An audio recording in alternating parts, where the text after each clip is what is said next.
मोर्शी तालुका व शहर काँग्रेस कमिटीतर्फे तहसील कार्यालयाच्या आवारामध्ये काळी दिवाळी साजरी करताना शिदोरी आंदोलन करण्यात आले।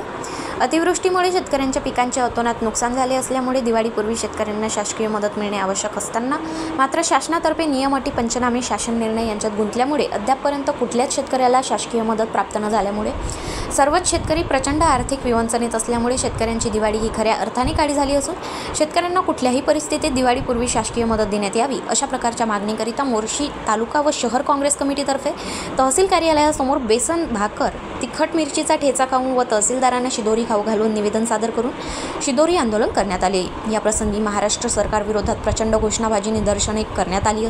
तसेच सदर आंदोलनाला तालुकाध्यक्ष श्यामसुंदर बेलसरे, भूषण कोकाटे, अध्यक्ष मोर्शी शहर काँग्रेस कमिटी सौ अल्पजा बंडाचे, रमेश काळे, डॉक्टर धनंजय तट्टे, सूरज अवचार, मुरलीनाना डहाणे, महेश राऊत, संजय मंगळे, गजानन तायवाडे, राहुल मंगळे, अब्दुल नईम, श्रनीत राऊत इत्यादींनी शासनाविरुद्ध आपली भूमिका मांडली। गाव माझा न्यूजकरिता महादेव नवघरे, अमरावती।